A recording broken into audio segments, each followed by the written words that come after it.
Today we're tuning in with Tom Flanagan, who has recently purchased his first home with his partner. Been listening to Keep the Change for some time. We're going to sit down and explore what he has learnt from throughout that. So mate, thanks for joining us. Yeah, good to be here. Yeah. How long ago did you find Keep the Change?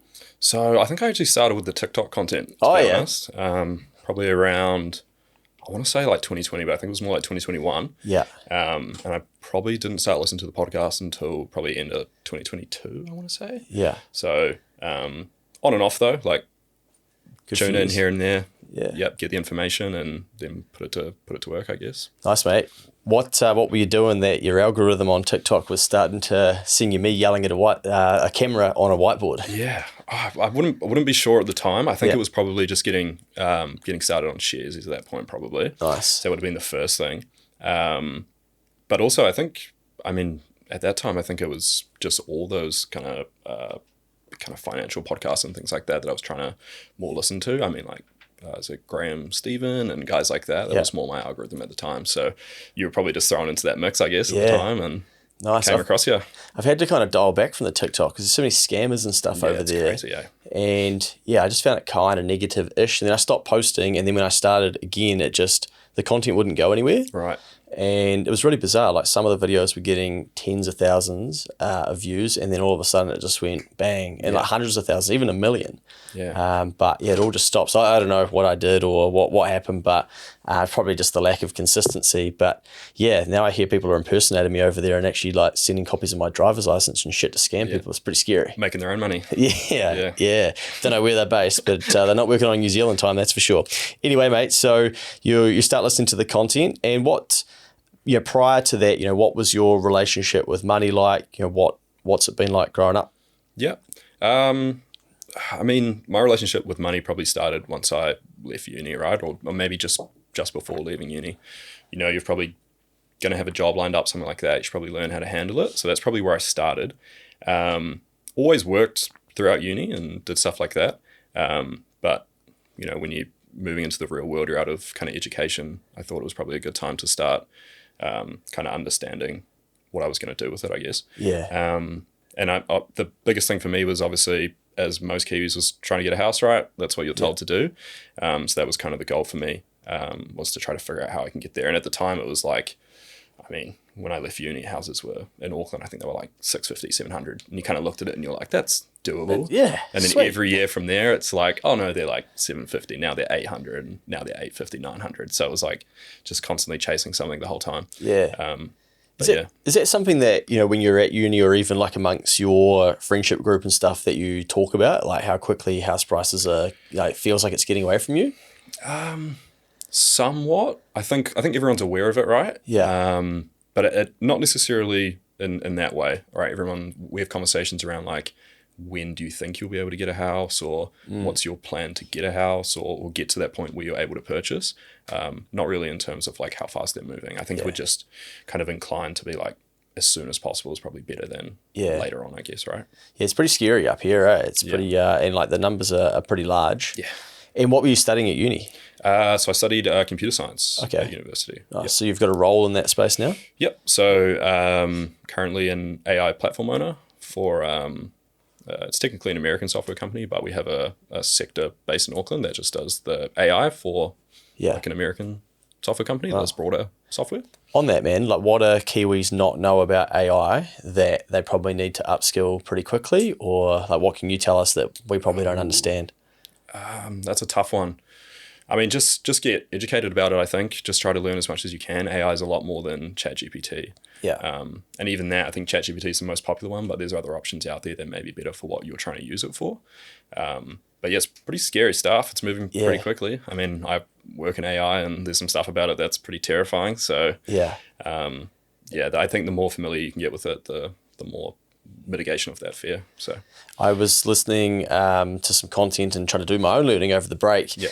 When you're trying to holiday, then I'm like, right, I might tackle AI, about AI agents and businesses needing an AI agent in the future and what they'll be able to do for you and how one business's AI agent might contact another and all this shit. I'm like, oh man, the game never stops. There's just always something to learn. Yeah, agents are definitely going to be the next thing for sure. At least in the the next year or two. Yeah. For sure. All right. Well, back on track to the finances. So you get through uni, what's that, like 3 years of study? Yep, I made it 3.5 because Nice. there was a few papers in there that went less than ideal. So Yeah. There's no judgment around here, mate. yep, Yeah. 3.5. And then I did a course out of uni as well, which was just like a general business analyst product course. Yeah. I mean, computer science is generally pretty technical at university, and I just don't have those technical skills. So had to do a little bit more upskilling to at least push me in the right direction to a role that I would be able to hold down, basically. Yeah. So that's what I did. And then ended up just applying for jobs. And at the time, that was pretty rough. Right, grades weren't the best, really. But that course helped me out a little bit. A little bit of upskilling there was helpful. And then, landed my first role and just went from there. Nice one. And were you working during uni? Yep. So I worked 2 jobs while I was at uni. I was delivering pizza at How, which was good fun. Loved that job. And then I was also working at my old man's workshop in the city. So working on cars and things like that. Oh, yeah, nice. Yeah. Yeah. And then you've got an interest in cars? Yep. So that's one of the main hobbies, and was one of the main things that helped me out during that time as I guess somewhat of a side hustle. Didn't really know what side hustles were at the time. It was just something that I was doing just to try to make a little bit of money. Nice. And so then fast forward, like, you're getting into your career and whatnot, you obviously had student loan to pay off as well. And Yep. You've managed to pay that off? Yep. Yeah. So pretty much just did the standard payments until we got closer to the end. Yeah. I think that was kind of all my research had kind of pointed to, right? 0% interest on your student loan. So probably don't want to be in too much of a rush to pay that down. Yeah. So just did the minimum payments until we got towards the end. Me and my partner both did the same thing. There was like a couple grand left, and we're like, okay, we're in the position now to just class it off and get rid of it. Then you get your 12% back, right, of your gross income. So you're not having to pay the 12% out of your paycheck. It was like a pay rise. Yeah. It felt like it. Pretty large too, isn't it? Because it's like 12% of, let's say, over 24 grand, that gross amount. So say let's say you're on 60K, then 60 minus 24, that's what you're getting tapped at 12%. Yeah. And then you've got to pay your tax on the whole 60 and then pay your 12% out of the net amount. It's pretty brutal. Yeah. It adds up too, like when you've got KiwiSaver on top of that, Yeah. and all that stuff that you see deducted. I mean, there was some in a previous role, like you'd get a commission through, and if your KiwiSaver's on 10% and you've got your student loan, and the way they taxed it was like you end up getting like 50% of it or something like that, and you're like, where is this all going? So at least you're clearing debt, and then you're building up your nest egg to be able to buy your property. And that was the goal, right? So that's why. And so you increased your KiwiSaver to 10%. How long? Like, what sort of led you to do that? Yeah. So actually, that was one of the first things that I took from the podcast back in the day, was actually just looking into where my KiwiSaver was going. So I think it was still on the standard fund with ANZ at the time, because I just didn't really know that much about KiwiSaver, right? So upped it to 10% and just left it there, really. And just kind of treated it like an extra tax that was going towards the goal, right? Yeah. And just left it there. And then as obviously my income went up over time, then that obviously went up. And that was actually the majority, or a large majority of the deposit as well. I think it was about 30% of our total deposit. Oh, nice. But you also, back then, you changed it from a conservative or, like cash type fund to a high growth, right? Yep. Yeah. I think I went pretty aggressive with it in the beginning. And then as we kind of figured out, look, a house is probably getting more and more likely, or we're getting into a position, we slowly started to tone it back. But yeah, I think that's something that's really important, is just kind of figuring out where your KiwiSaver is actually going, and then figuring out how much you can afford to put in. But I mean, it was untouchable, right? So it was like the best thing for me to do. I've never really been the best with like holding on to money as such. So KiwiSaver and things like that are super helpful. Getting it out of the bank account, doing something with it. Yeah, smart, because it protects you from yourself, right? So if your goal is to buy a home in the near future, you know that you're going to get that cash back when you go to buy, right? Yeah. Yeah, so then you're protecting yourself from yourself by not being able to spend it in the meantime. Yeah. You can still look at it, you can still see how it's going, but you just can't touch it. Yeah. So, yeah. Yeah. I do that now with my KiwiSaver, and I can't withdraw for a first home. So I have to look at it and punch it and know not till 65. Yeah. Yeah. It kind of excites me weirdly. I don't really know why, but I just think I just think about the compounding over that time, and how much of that I didn't do in my 20s, and think, okay, well, this is quite fun to watch, over the next few decades to see where it gets to. Sure. Yeah. Nice. Okay, so you tidy up your KiwiSaver, and then you're clearing down your loan as well, and then so are you living with your partner at this stage? You guys like flatting, or are you living at home, or? I was probably, at that point, I was probably still at home. Yeah. I think I moved out in about 2022, 2023. Just went flatting. Nice. That was actually quite a financial decision for me as well, where I feel like I was still going out and spending and doing things like that. And I was kind of like, oh, there's probably some adult things coming up. I should probably figure out what it's like to pay rent and have to pay for my own food and do all those sorts of things. So that was my actual reasoning for moving out. But again, tried to find like the cheapest flat I could. I mean, my first room was about $150, which I think is pretty good for Auckland. Yeah. Shoebox of a room, no wardrobe. Yeah. Crammed everything into it. Black mold on the roof, those sorts of things. Too many of us signed up to a KiwiSaver plan without much thought. And signing up is great, but if you've never got advice before, you could be missing out. Your KiwiSaver account could become one of your biggest assets over your lifetime. That's why getting expert advice early and ensuring you're in the right fund is so worthwhile. Generate have a team of KiwiSaver advisors available to help. Head to generatekiwisaver.co.nz/change to book a no obligation meeting. They can even come to you. A copy of the product disclosure statement is available at generatekiwisaver.co.nz. The issuer of the scheme is Generate Investment Management Limited, and of course, past performance does not guarantee future returns. But it was great, got the job done for what I needed it to, and it just allowed me to keep saving up the rest of the money, really. And at that point, around that time was probably when I was getting into sharesies and listening to the podcast and stuff. So a lot of that spare change was just going into shares and things like that. Yeah. So you're investing into the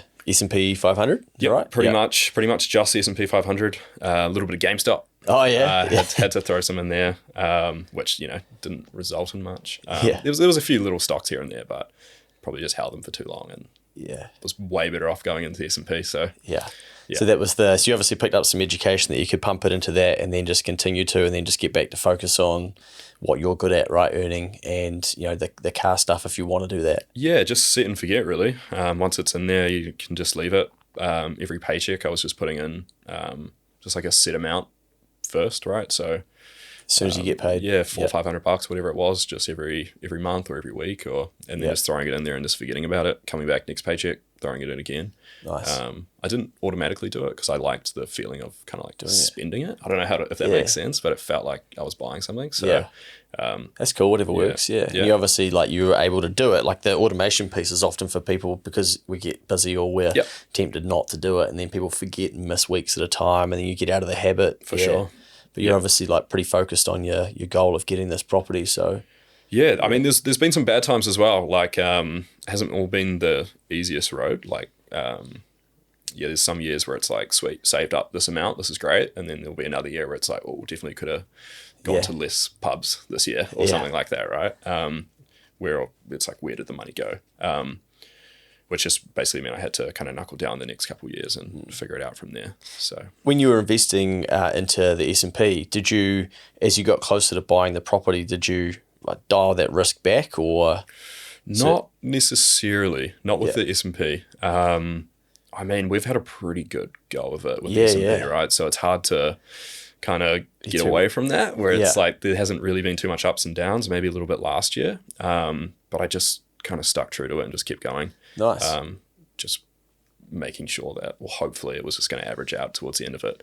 I did stop towards the end of last year, though, just because with the mortgage coming up and the house coming up, just probably thought that was the best idea. Yeah. Had to pull it out anyway, so. Yeah. What was it like pulling it all out?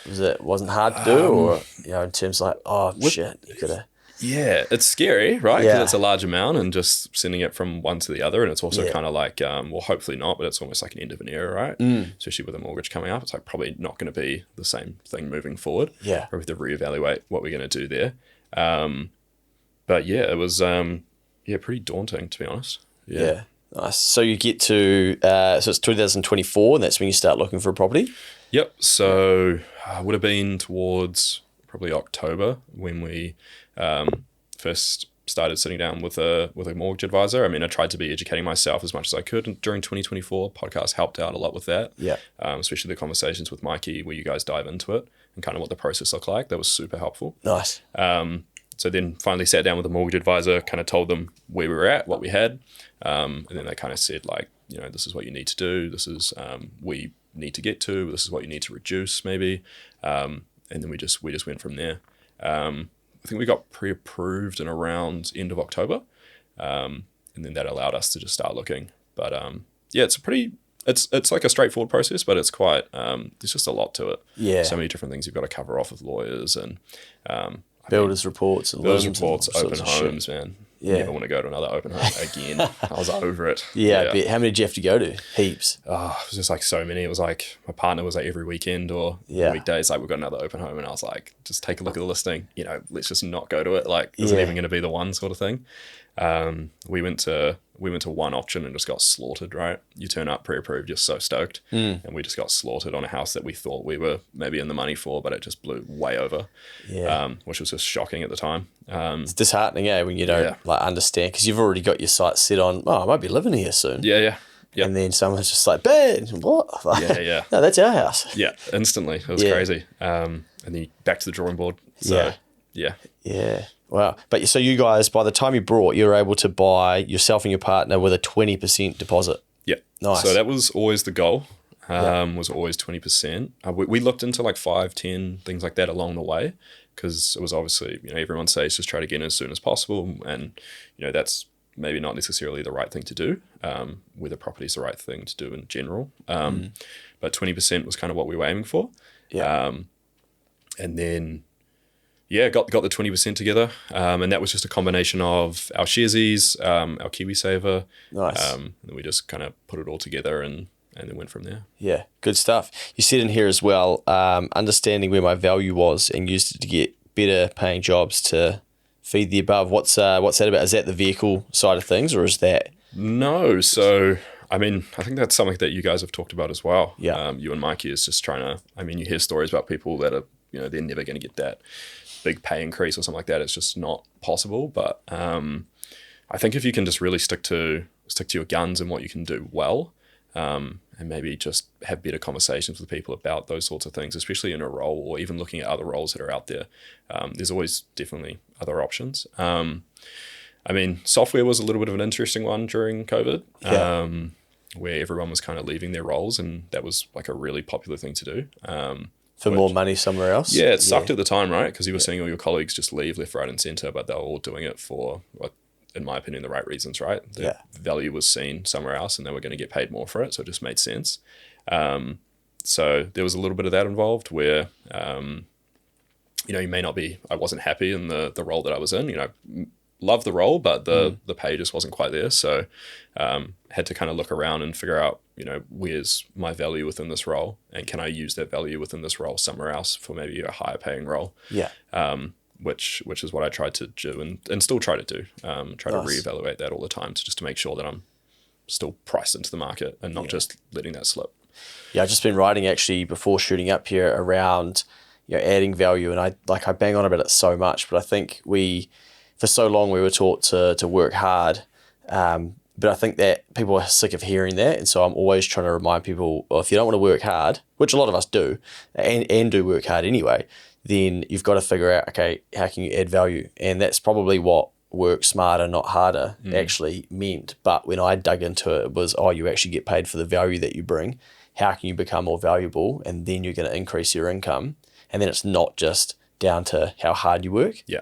Yeah. No, for sure. Yeah. I see it all the time in some of the places I've been, work-wise. You see the guys that are doing a lot of the work and there's they might not be getting paid the most, and then there's another guy over there that's doing something that's super valuable to the company or very specifically valuable to the company, and they're raking it in. So it really is just about what you can bring. Yeah, nice. And what about your friendship group and age group, mate? What are you seeing? I'd imagine there'd be plenty bouncing over the ditch. Yeah.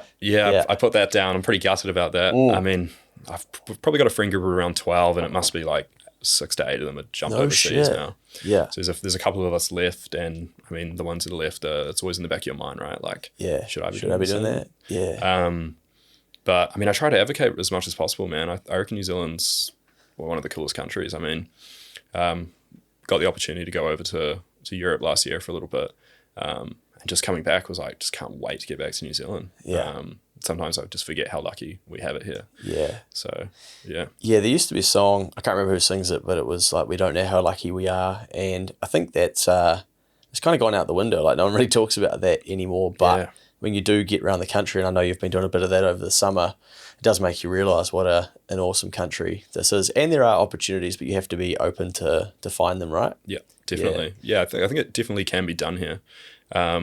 It's just, I mean, it makes sense why people want to go over to Oz, right? Like allegedly cheaper cost of living and, you know, more salaries and things like that. But I think it can be done here. And the things you miss out on by leaving the country, like your friends, your family, things like that, I just wasn't worth it for me, but completely understand where they're going with it. Yeah. I think as well, they're not very comparable as nations. You know, one's massive, drilling heaps, they got heaps of wealth, and we're, you know, newer, trying to find our way. Yeah. We don't have the size, we don't have the scale. But the dangerous thing, I think, with the internet is that it's given us an ability to look over the fence and see curated images of different countries and whatnot and go, oh shit, you know, why not try that? And yeah, I don't begrudge anybody that does it. And I've got mates and family and stuff that have done exactly that. But yeah, it seems to be in your age group, you know, you guys are representative of the most people who are, you know, taking off and leaving us. Yeah. Everyone's going. It's like I've got another friend leaving in April, and we've had so many leave last year, so it's happening. Yeah, it's a shame. I mean, these things change though, you know, like all it takes is an issue over there or change of law or their economy to start slowing down and whatnot. And yeah, I wouldn't be surprised if we see people returning back, but we're probably just in a wave of that not being the case at the moment. So yeah, I'm hopeful anyway. Yeah, apparently a trend as well. Like I was speaking to a cousin of mine who said, you know, 20 years ago or something like that, it was like the thing to go over to London or whatever. Yeah. And now it just seems to be the trend to go over to Oz for whatever reason. So yeah, well, it's pretty easy to get over there as well. I think that you can just kind of slot in and get into it. So yeah, I can see why people do it. Yep. So what's 2025 look like for you, mate? What have you got coming up? So I guess the biggest thing for me is I think I was listening to, I think it was the Rapid HQ podcast that you did a couple months ago with that guy. That was a big inspiring podcast for me. So I really want to try to figure out how I can start some kind of small business or do something like that. Awesome. So that's David from Rapid QS. Rapid QS, was that it? Yeah.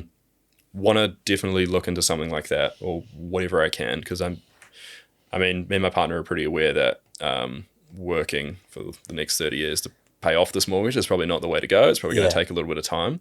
So if we can do something else to kind of supplement that, that's the goal. So yeah, I don't know what that will be just yet, but we'll try to figure it out as we go. But that's the number one goal, and I feel like I've been procrastinating that for a long time. And I know it's something you preach as well, that there's never going to be a perfect time. No. So just trying to get started with something and see how it goes and go from there, and then reiterate on it. You know, you can you've got a knack to analyze a market and see what value is. You take those same skills and put it into something when you find it, and we feel like we have to be in a rush, but life is long. Yeah. But once you find that thing, you'll apply all those. You'll find that you'll move so much faster because of what you've already learned through the vehicle. So that's all ahead of you. Yeah. It feels daunting. I'm sure the first couple of weeks of it or whatever it is will feel a bit. I'd say, like, you know, looking back for me, I would, or even when people ask me now, I leant towards, just go, you know, balls in and just figure it out and she'll be right. Yeah. And in this day and age, I think that's all good and well for some people, but you have to understand that, you know, there's a lot of risk with that. But I reckon in this day and age, you can kind of start something on the side and test it and make sure it's working, make sure you enjoy it, and then, you know, then sort of build the runway of how do you do this, full time. And I think a lot of people are probably doing that right now, and might end up over the next couple of years, you know, going from full-time employment into their thing that they're building, because so many people were sort of forced, as inflation was here, to become more entrepreneurial and make more money, that I think they've started something and they've probably got that taste of, you know what, I think I actually really like this, and maybe I do want to be my own boss. Yeah. So I think we'll see a wave of that in the next few years. Yeah. Sure. Yeah, definitely. Nice. Any thoughts as to what it might be for you if you were to do that? I've been trying to think about it. There's just nothing at the moment. Yeah. I don't, like, just as you said, maybe I don't want to force it too much. I do want it to be something that I care about. Yeah. But yeah, I'll just try to figure out where I can provide value and go from there, I guess. Smart. Yeah. Yeah, I often say a good place to start is what you're listening to, what your hobbies are, what you're watching on YouTube, what your algorithm's feeding you, what your search history is, what you talk to your mates about, because that's probably an area that you're interested in. And I think I made a video on YouTube about this recently over the Christmas break around like choosing a vehicle, and I kind of break that down a little bit more. But then I think people misdiagnose it and they go, oh, well, I'm into golf, therefore I should be, like, I need to be a golfer. Yeah. And it's like, no, you probably need to, like, you understand golf, you like golf. What's something that golfers, would purchase, or what's a problem that you can solve for them? And that's a big market in itself, golf. Yeah. And then that's like how you slot into it.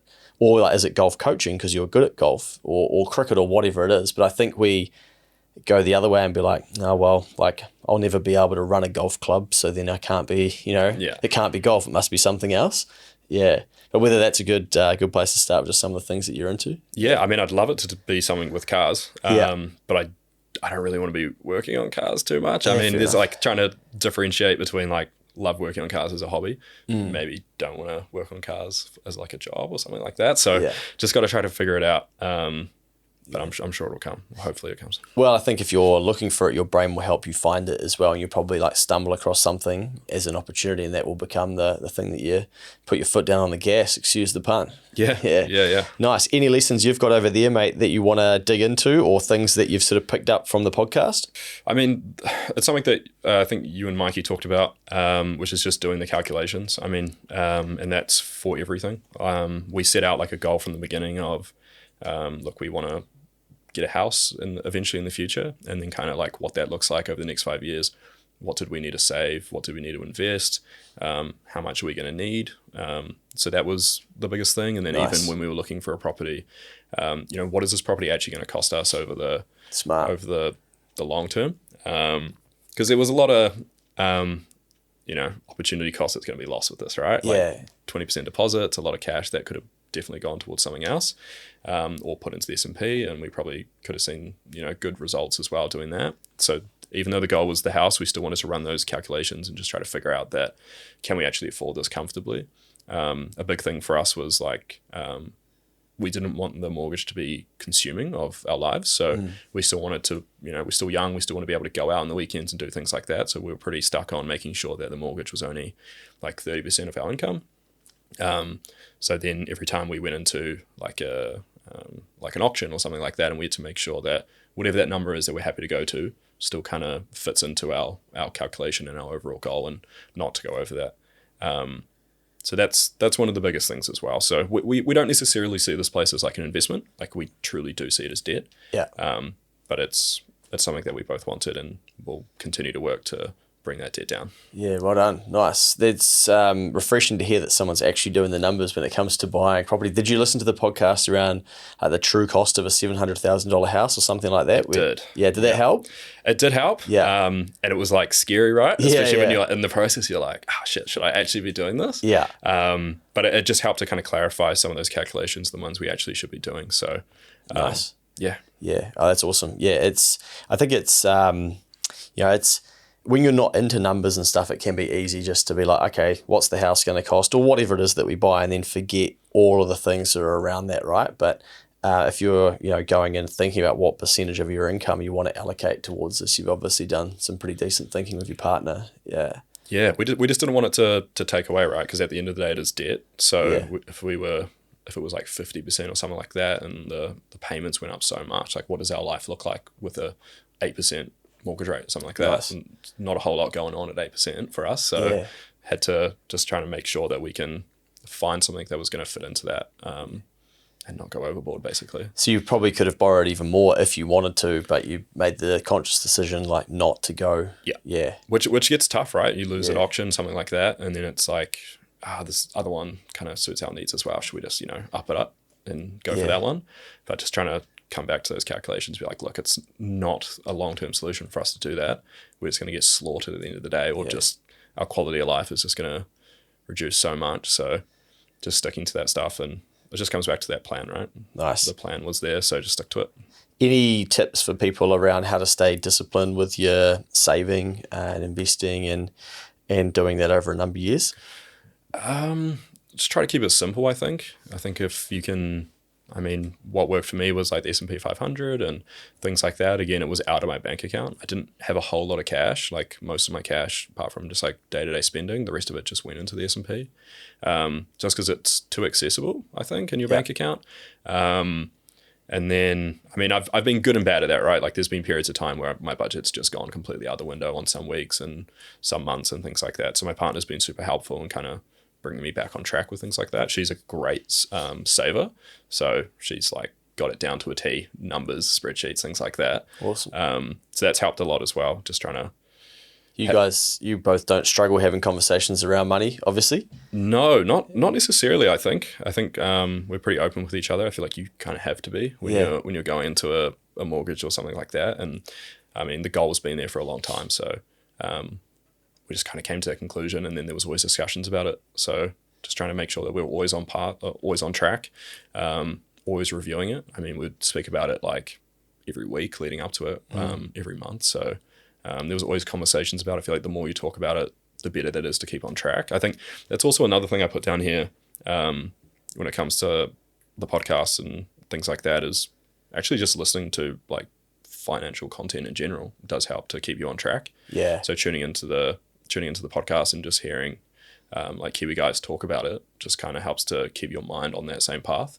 Because it's pretty easy to start consuming content that's just like rubbish, right? Yeah. And then you just start to deter off, and next minute you're ticking up a Ford Ranger or something. So just try to. It's not even a joke. Yeah. Yeah. So that's always helpful as well, just to check in every so often, and then just keep yourself on track that way. Yeah, just be careful what you're consuming. Yeah, nice. I guess we should point out, because some people probably might be learning about the S&P 500 for the first time and saving into that. Not that you're giving financial advice, but people need to be aware that stock markets can fluctuate, and you've probably had a pretty good run of saving into it, like you said before, right, where it was kind of up and to the right consistently. But people need to be aware if they're going to save into the share market for a event that is coming up, then you run the risk that you have a drawdown or a crash, or like what we saw with the pandemic and stuff, and all of a sudden 20% of your savings can be wiped out. And if you don't understand that, then it can be a pretty crazy place. And we saw that with people, moving their KiwiSavers when the markets tanked without really understanding what was going on, logging in and seeing that their KiwiSaver had tanked, and they're like, right, I need to move this to cash or protect it. And then some of them have missed, the run back up as the markets have recovered. Yep. Yeah, definitely. But that's how we learn this stuff too, right? And then getting around the financial content. Yep. Yeah. 100%. Cool, mate. I've got a few questions here to go through. If you could give one piece of financial advice to your 18-year-old self, what would it be? Whoa. Probably go to the pub less, probably drink a little bit less. Yeah. Do something a little bit more productive with your time. But yeah, there was a lot of wasted money probably back in the day, but good memories. So yeah. Yeah, I think it's part of like a lot of Kiwi people's journey, right? And even, it doesn't stop. It's always coming at you in life. It's then about, okay, how far do you push it? Yeah. Okay, next one. What's the most Kiwi thing you've ever spent money on? Oh, that's a tough one. I bought a Hilux. Oh, nice. That was pretty cool. Yeah. That was one of my favorite cars. So I felt pretty Kiwi driving that around for a bit. Old Hilux, rusty. Yeah.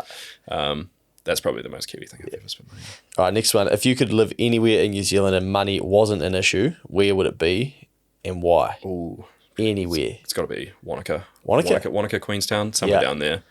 I think, money definitely can't be an issue if you're trying to buy down there. So, but such a beautiful place. So it is pretty spectacular. You spent a bit of time down there? Yeah, over there over the New Year's break. It just feels like a different New Zealand, really. Yeah. Or a different place. So really popular with international travellers and tourists and stuff too. It's the majority of people down there. Like you walk in the streets and there's no English going on. It's mostly just like foreign accents and things like that. So that's cool to see. No recession down there. Yeah. What's the best money hack you've learnt? Ooh, money hack. That's a tough one. Or maybe what's something about money that you've learnt that has sort of, has been a bit of a light bulb for you? I think just learning about what investing is was probably a big thing. back in the day. I think, I mean, what got me into shares was probably something like Rich Dad, Poor Dad, I think I read back in the day, and just figuring out like what the difference is between like an asset and a liability, I think was probably a pretty big key thing. And then just kind of adjusting for that. So, I mean, I think the majority of people, even friends still, you know, houses are an asset, but just if you're aware that it's actually not, at least the one you're living in, right? Then you can kind of plan around that and have a better understanding of what you're actually getting yourself into. Even on that, having an ability not to pick a massive side with that and just hear what people are trying to say when someone says to you, look, your house isn't an asset, and you're just like, you want to fight because it's what you've been taught and you're proud of it and whatnot, but trying to understand, okay, like help me understand that, you know, what does that mean? Yeah. And it just helps you see money and finance and cars and all sorts of shit differently, because you start to see the fact that they continue to cost you. Yeah. Yeah. But I think we're so, I don't know what it is, but I assume we make financial decisions, we're then really emotional about them, and then we need to defend them because we're worried that we've done the wrong thing and we've made a mistake. And so then we don't want that to be the case, right? Because it's pretty hard to bust your ass, work, pay tax, take your excess, and be like, right, I'm going to make this financial decision. Someone comes along and be like, oh, I should have done that. You know, of course it's going to trigger people. Yeah. Yeah. But trying to understand, okay, what can I learn from that? Really help me instead of just picking a side. And, you know, everybody makes financial decisions for different reasons as well. And everybody has different, a different importance that they place on different types of things. Yeah, for sure. All right, mate, to the last one here. What's one thing you'd love to see every Kiwi understand about money? Ooh. I think that it's, this might sound bad, but it's easier to make than people think, I reckon. Nice. I feel like in New Zealand we can be quite, maybe kind of like put ourselves down a little bit. I feel like that's quite a reasonable or a normal mentality that we have. Yeah. Just to kind of kick ourselves down and say like we can't do that sort of thing. But I feel like there's still a lot of money out there to be made in New Zealand. I mean, there's definitely opportunities out there, and if people could just have a more open mind to those opportunities and jump at them, that would just send the whole country into a different direction than where we're currently going. I saw years ago, there's a quote from Jim Rohn, and I can't remember it off the top of my head, but he talks about how, you know, when you start building out multiple streams of income and start looking for money, it'll start coming so thick and fast that you wonder where the fuck it's been the whole time. He doesn't swear, obviously. It's just like, you know, you'll be wondering where it's been the whole time. And I've had a few times in life where there's just like cash coming from different things. And I think, man, that's what that's about, because for many years, I just lived into thinking that it's hard to get a pay rise, it's hard to make more money, it's really hard to come by, money doesn't grow on trees, all of this stuff. And then without understanding how to break that cycle, life kind of seems like that. Or you look at other people and you just think like, how is that happening for them? But then when you start to see money flowing around and money being printed and created and swapping hands, you realize like, oh shit, there is a lot of money in the world, and I just haven't really been taught how to get my hands on some of it. Yeah. But if you can get good at stuff, people will pay you to do it. Yeah, definitely. If there's someone out there with it, then you've probably got an equal opportunity to be able to get there. Yeah, nice, mate. Well done on being so diligent with your saving and your investing and your goal as well. And so 27, I don't even think we mentioned that. That's right, eh? 27? 26. 26. Shit, I've bloody ripped you off a year there. So 26. So you're into a property with a 20% deposit. It's not like you've done some sort of whiz-bang magic. You've gone to uni, you've racked up student debt, you've cleared that. You have stayed with your partner through that whole process as well. You found how you can add some value into the car space, which you have knowledge about. That's helped you build your snowball. You've increased your KiwiSaver to 10% some time ago to force you to save more. And then voila, you're buying a property with 20% deposit and no help from mum and dad either, right? No, none. That was another big thing for me as well. Just wanted to make sure that if I was going to do it, I wasn't putting them in any, different financial situation. Yeah. But that's just me. And my partner was on the same boat as that. So nice. Yeah. Well done, mate. Well, I'm looking forward to seeing how 2025 goes for you, and if you get started with some sort of business, what that ends up being. But thanks for tuning in, and thanks for coming in and sharing some of your story with us. Yeah, no, thanks for having me. Appreciate it.